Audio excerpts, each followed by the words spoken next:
एक metre 1 metre खपन camera का 1 metre इधर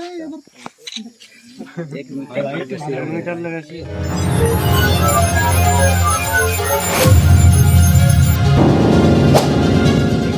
নমস্কার।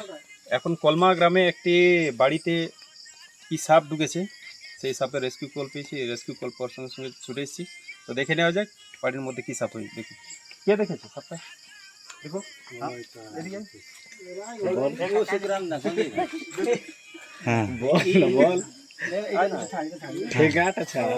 কি সাপ বটে চিনতে পারেছো? এটা খরিস সাপ বটে। তো এটাকে আমরা দেহাতি ভাষায় খরিস বলি, আর ইংরেজি থেকে স্পেকটিক্যাল কোবরা, বা আমরা চশমা, যার পেছনে চশমার মতো ছাপ দেখতে পাওয়া যায়, যার জন্য স্পেকটিক্যাল কোবরা বলি। তো কি সাপ সঠিক সেইখানে গিয়ে দেখে নিই।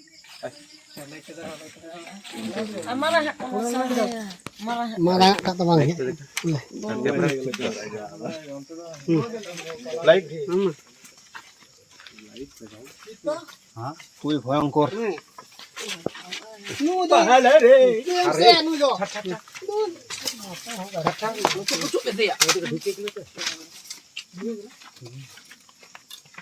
ওদিকে কে আছে?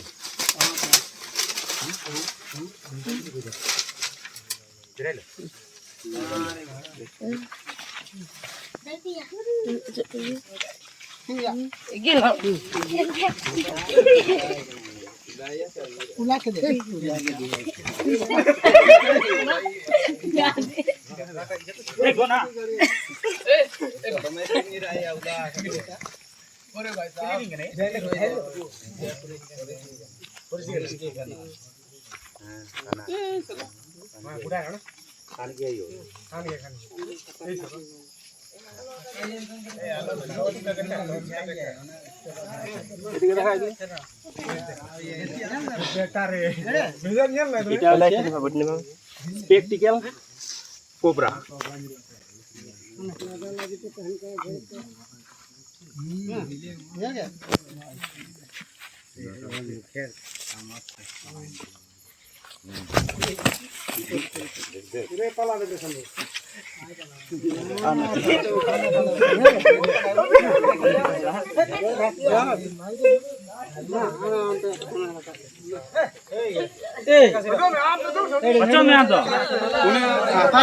बाबू असाय में से बाबू लाइट का देखा, लाइट का देखा, लाइट देखा। बड़ो दुकान लाइट दे रे, दुकान लाइट दाও दे दे निकली तो गजवाड़ा गेले আর পারবে না।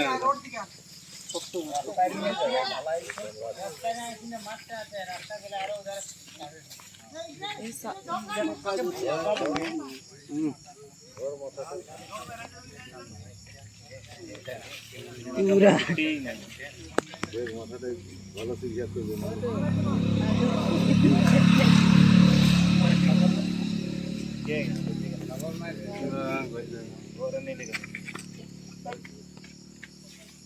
লাইটটা মত না দেখাছিলেন না, এরকম মধ্যে দেখাছিলেন। ও খবর রাখবে না, ওটা তো আমাদের কোন চিন্তা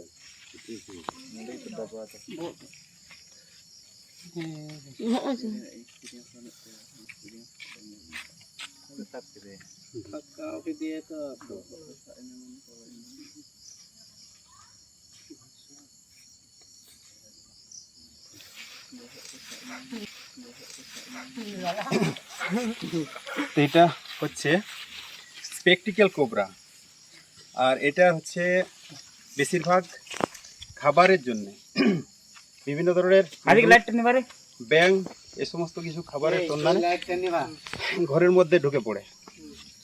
আর এটার বিষ কিন্তু খুবই মারাত্মক। এটাতে নিউরোটক্সিন ভেনাম পাওয়া যায়। এর বিষ দাঁতগুলা আপনাদেরকে দেখাই।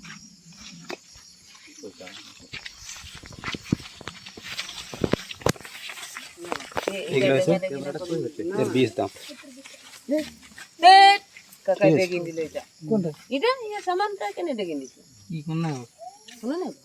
এইগুলো যদি কারো শরীরের মধ্যে ঢুকায় সঙ্গে সঙ্গে সে বিষ তার শরীরের বিষ তার শরীরের মধ্যে দিয়ে দেয়।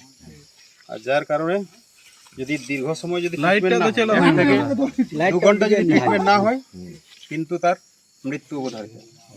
তো যার জন্য বলবো যদি কাউকে এ ধরনের সাপে কাটে তো কখনোই ঝাড়ফুঁক ওঝাগুনি করবেন না, সরাসরি সরকারি হাসপাতাল সদর হাসপাতাল গিয়ে নিজের জীবনটা বাঁচাবেন। আর যদি ওঝাগুনি ঝাড়ফুঁক করেন তাহলে কিন্তু কোনো উপায় নেই, মৃত্যু ছাড়া কোনো উপায় নেই। খাবারটা ছেড়ে দিল। এটা একদম খুব একটা বিগ সাইজ কোবরা। এখানে যে এখন ঝোপঝাড় আছে জঙ্গল আছে সামনে, যার কারণে এই সাপগুলো ঘরের মধ্যে বেশিরভাগ আসে। একটু ঠিক লম্বা করো, ফটো নেবে একটু লম্বা করে নেবো, লম্বা করো, মাথা না হাতে হাতটা ওইটা করো।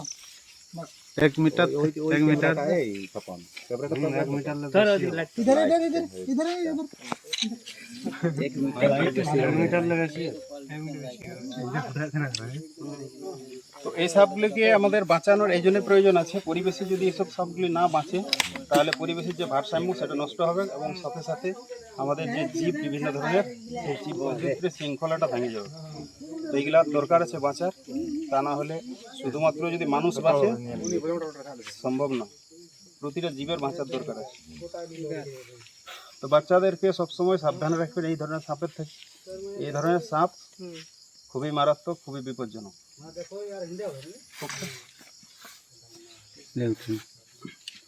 একে একটা জায়গায় কোনো প্লাস্টিকের ডিবা আছে,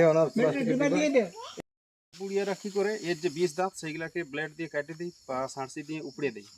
আর তারা খেলা দেখায়। আবার অনেক সময় কারো বাড়িতে তারা দেখায় বলে আপনার বাড়ি থেকে মাটি গন্ধ শুকে সাপটা বাইর করে দেবো, কিন্তু এগুলো সব ভ্রান্ত ধারণা, ভুল ধারণা। কখনো মাটির সঙ্গে বা ঘরের মাটির সঙ্গে সাপ ধরা সম্ভব নয়, ঠিক আছে। তারা নিজের পকেটে বা নিজের ব্যাগের মধ্যে সেই বিষ দাঁত উপড়ানো সাপগুলোকে নিয়ে আসে, আবার ছাড়িয়ে দেয় এবং ঘর থেকে উদ্ধার করে। এই ধরন করে নিয়ে তারা মানুষের কাছ থেকে টাকা উপার্জন করে। ভাঙার পরে কি এদের আর না, এরা হচ্ছে বিষ দাঁতটা মূল কাজ হচ্ছে যে বিষ দাঁতটা যখন কারো শরীরে দেই তো সেই শরীরে মানে যাকে দিল তার শরীরটাকে পচানোর কাজ করবে, আর যেটা ইয়ার হজম শক্তির কাজে লাগে, যার জন্য ওই বিষটা প্রয়োগ করে। ঠিক আছে, ছিলাম এটি বাড়ির থেকে তাকে এখনই রিলিজ করতে হচ্ছে, কেননা প্রচণ্ড পরিমাণে গরম রয়েছে, আর এই গরমে কোনো সাপকে বাক্সের মধ্যে আটকে রাখা ঠিক নয়, যার জন্য এই রাত্রিকালেই তাকে জঙ্গলের মধ্যে রিলিজ করছে। চলুন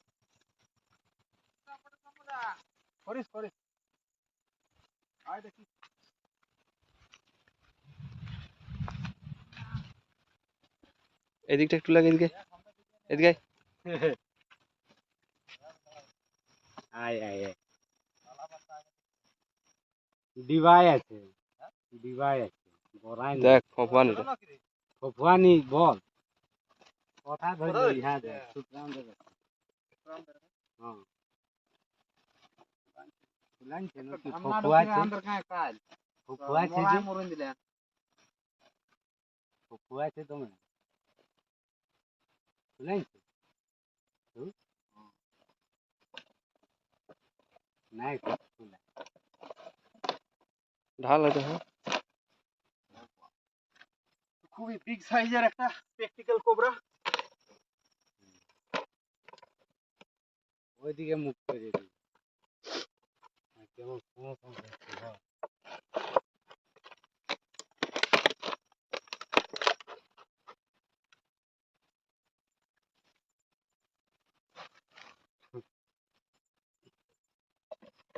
এই ইধারে করছিস তুই সামনে থেকে সামনে করো, সামনে একটু সামনে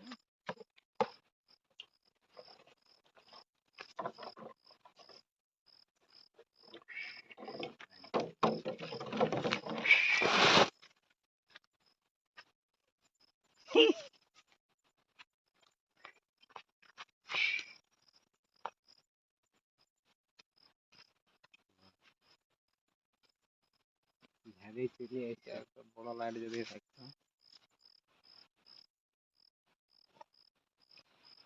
যাতে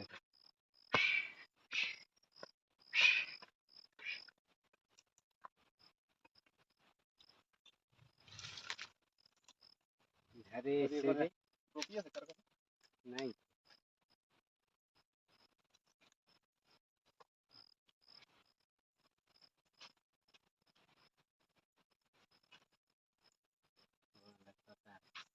উঠে দিচ্ছে কি এই লে